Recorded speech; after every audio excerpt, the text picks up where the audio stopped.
Boa noite. A situação é urgente. Nas últimas horas, o relógio da paz no Oriente Médio, ele parece ter acelerado de uma forma perigosa. A gente tá falando de algo que tá acontecendo agora, em tempo real. É como um barril de pólvora com um pavio aceso, e esse pavio tá cada vez mais curto. Tudo isso porque o Irã disse um não definitivo, aquele que era para ser o acordo final sobre o seu programa nuclear, e a resposta dos Estados Unidos não veio com palavras, não foi diplomática, foi militar. Então o que a gente vai fazer aqui é tentar decifrar cada movimento nesse tabuleiro de xadrez global. Vamos olhar para o poderio militar que não para de chegar na região, para o colapso total das negociações e, claro, para essa realidade frágil que pode simplesmente empurrar todo mundo para o abismo de um conflito devastador. E a resposta veio rápido, e veio com força. Olha só, nas últimas 12 horas, começou a se formar uma verdadeira armada no Oriente Médio. A gente está vendo um dos maiores deslocamentos de força militar americana na região em anos. E eu quero deixar uma coisa bem clara aqui. Isso não é um exercício, não é um movimento de rotina. A escala, a velocidade e, o mais importante, o tipo de equipamento que está sendo enviado, tudo isso grita que algo muito, mas muito sério mesmo está para acontecer. Isso não é só para mostrar força, é um posicionamento para a guerra. Então, vamos olhar mais de perto o que exatamente está se movendo para lá, porque cada item dessa lista conta um pedaço da história. Para começar, 6 jatos EA-18G Growler. E olha, esses não são caças comuns não, eles são especialistas em guerra eletrônica. Pensa assim, o trabalho deles é basicamente cegar e ensurdecer as defesas do inimigo, bloqueando radar, comunicação, tudo, é o primeiro passo para dominar o céu. Aí temos uma aeronave de detecção de radiação, o que já dá um arrepio. A missão dela é bem sinistra, ficar farejando o ar atrás de qualquer sinal de atividade nuclear. E claro, o coração de tudo isso, o grupo de ataque do porta-aviões USS Abraham Lincoln. Gente, isso é basicamente uma cidade flutuante com um poder de fogo absurdo. Mas o detalhe mais alarmante de todos, um detalhe técnico que fala mais alto que qualquer bomba, é que esse porta-aviões desligou o transponder. Ele sumiu dos radares públicos. E um porta-aviões só faz isso quando está entrando numa zona de combate de altíssimo risco. É um sinal claríssimo de que operações secretas podem inclusive já ter começado. Ok, mas a pergunta que fica é, como a gente chegou nesse ponto? Por que justamente agora? A resposta, infelizmente, está no colapso total e talvez sem volta das negociações. Pensa que por meses a diplomacia tentou construir uma ponte em cima de um abismo de desconfiança. Pois é, essa ponte desmoronou. E o buraco que ficou está sendo preenchido com navios de guerra e aviões. O fracasso do acordo não foi só um tropeço diplomático, foi o gatilho. Foi o que deu início a essa mobilização toda que a gente está vendo. E aqui a gente chega no coração do problema, no ponto em que não tinha mais conversa. De um lado, os Estados Unidos com 3 exigências que eles não abriam mão de jeito nenhum. Primeiro, fim permanente de todo e qualquer enriquecimento de urânio. Segundo, limites bem rígidos para o programa de mísseis balísticos. E terceiro, talvez o ponto mais sensível, o fim do apoio a grupos como o Hamas e o Hezbollah, que agem como extensões do poder iraniano na região. Do outro lado, a resposta de Teherã foi igualmente inflexível. Eles dizem que enriquecer urânio para fins pacíficos é um direito deles, que os mísseis são essenciais para a defesa. E a linha vermelha, dita pelo próprio ministro, não vamos negociar com uma arma apontada para nossa cabeça. Ou seja, o diálogo não só acabou, ele bateu de frente num muro de concreto. E a resposta da Casa Branca para esse impasse, não deixou nenhuma margem para interpretação. O presidente Trump, na época, usou uma linguagem que soou como um ultimato. Ele não falou em mais sanções, não falou em tentar de novo. Ele descreveu uma força militar, e eu cito, pronta, disposta e capaz de cumprir rapidamente sua missão, com velocidade e violência se necessário. A mensagem era cristalina. O tempo da conversa acabou. A próxima etapa, se houvesse uma provocação, seria rápida e violenta. Então, com a diplomacia basicamente enterrada, a conversa em Washington e em outras capitais mudou de tom. A pergunta deixou de ser se haveria um ataque e passou a ser como esse ataque aconteceria, quais seriam os alvos, os objetivos. E de acordo com fontes de inteligência, parece que existem 3 cenários principais na mesa. 3 caminhos possíveis para um conflito, e cada um deles, claro, com seus próprios alvos, seus próprios riscos e consequências que ninguém pode prever. Vamos ver quais são. A primeira opção, a mais cirúrgica, seria focar o ataque só nas instalações nucleares. Muitas delas, aliás, ficam escondidas debaixo de montanhas. O objetivo, atrasar o programa nuclear iraniano por anos. O problema é que o risco de uma retaliação seria gigantesco, e mesmo assim isso não garantiria a queda do regime. A segunda opção é mais ousada, um ataque para decapitar o governo, ou seja, mirar diretamente na liderança política e militar. Só que o regime iraniano não é uma pessoa só. A Guarda Revolucionária, por exemplo, tem mais de 200 mil membros. É um monstro enraizado em tudo. Cortar a cabeça não mataria o corpo. O que nos leva à terceira e talvez mais provável opção. Um ataque mais amplo contra a própria Guarda Revolucionária, mirando bases, depósitos de armas, centros de comando. Mas o ponto-chave é o seguinte, não importa qual opção, todas elas como jogar roleta russa com a estabilidade do mundo inteiro. Todas elas vêm com risco quase certo de uma retaliação pesada e de uma guerra total na região. Olha, antes da gente continuar, preciso dar um recado rápido, mas que é muito importante.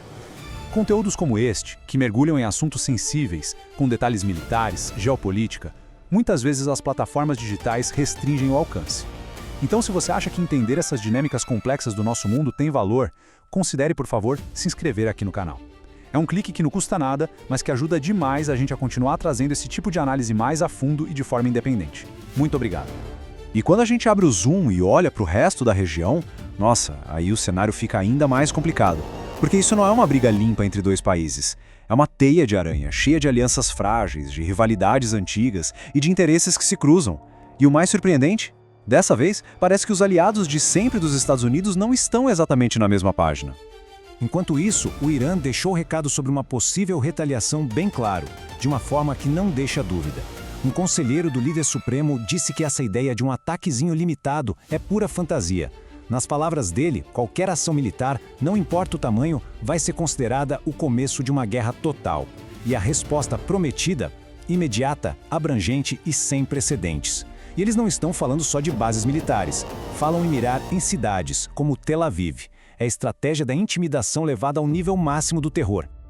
E é aqui que a trama tem uma reviravolta que complica e muito qualquer plano de ataque. Pensa só.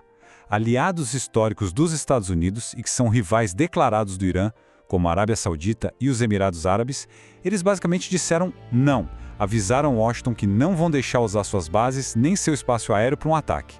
Por quê? Porque eles sabem que seriam o primeiro alvo da resposta do Irã.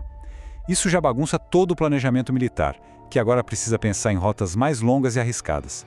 E para completar, a Turquia, que é um membro da OTAN, veio a público e disse que atacar o Irã é um erro. Esse isolamento, tanto político quanto logístico, é uma dor de cabeça enorme que não existia em outras guerras. Agora, vamos falar da maior arma que o Irã tem em mãos. Eu não estou falando de mísseis, de drones ou de nenhuma tecnologia nuclear. A maior arma é um número, 20%. Guarde esse número. 20% de todo o petróleo que o mundo consome, todo santo dia, passa por um único lugar, um corredor marítimo bem apertadinho. Esse corredor é o famoso Estreito de Hormuz, e o Irã já avisou várias vezes. Se for atacado, a primeira coisa que vai fazer é fechar essa passagem. Um bloqueio ali, mesmo que por poucos dias, seria um verdadeiro terremoto na economia mundial. O preço do petróleo não ia só subir, ele ia explodir, e o mundo inteiro entraria em recessão na mesma hora. Essa é a grande carta na manga de Teherã. É a bomba atômica econômica deles, a capacidade de causar uma dor insuportável no bolso do mundo todo, transformando uma briga regional numa crise global. Entender esses pontos-chave é fundamental, e se essa análise está ajudando a clarear as coisas, deixa uma curtida aí, que ajuda esse conteúdo a chegar para mais gente. Mas essa história tem duas frentes. Porque a ameaça de um ataque externo não é a única guerra que o regime iraniano está lutando agora. Para a gente entender de verdade a panela de pressão que o Irã se tornou, a gente precisa olhar para dentro do país. Porque enquanto a liderança mostra os dentes para o mundo, ela está travando uma outra guerra, talvez até mais desesperada, contra o seu próprio povo. E essas duas guerras, a de fora e a de dentro, estão totalmente conectadas. E os sinais que vêm de dentro do Irã são, no mínimo, perturbadores. Por exemplo, foi noticiado que o líder supremo fez uma viagem espiritual que não estava na agenda para a cidade sagrada de Qom. É um tipo de gesto que costuma acontecer em momentos de crise muito grave. Ao mesmo tempo, lá em Teherã, o governo anunciou que estações de metrô e garagens estão sendo transformadas em abrigos antiaéreos. E a população está recebendo ordens para planejar rotas de fuga. Aí fica a pergunta, né? Isso é uma preparação real por uma guerra ou é uma jogada para usar a ameaça de fora como desculpa para reprimir o povo e unir o país contra o inimigo? A resposta muito provavelmente é uma mistura bem sombria das duas coisas. E agora que a internet voltou, ainda que de forma controlada, as histórias do que aconteceu enquanto o país estava no escuro começam a aparecer. E elas são devastadoras. Uma delas é a de um homem de 46 anos, Mazi de Fernia. Antes de sair de casa para um protesto, no dia 8 de janeiro, ele gravou um vídeo, uma mensagem final. Ele disse: Pela liberdade é preciso fazer sacrifícios. Eu não estou indo para as manifestações por mim, mas pelos nossos filhos. Mazid foi assassinado pelas forças de segurança naquele mesmo dia. A voz dele, que foi silenciada, é o eco dessa luta desesperada por liberdade que acontece bem longe das câmeras e das mesas de negociação.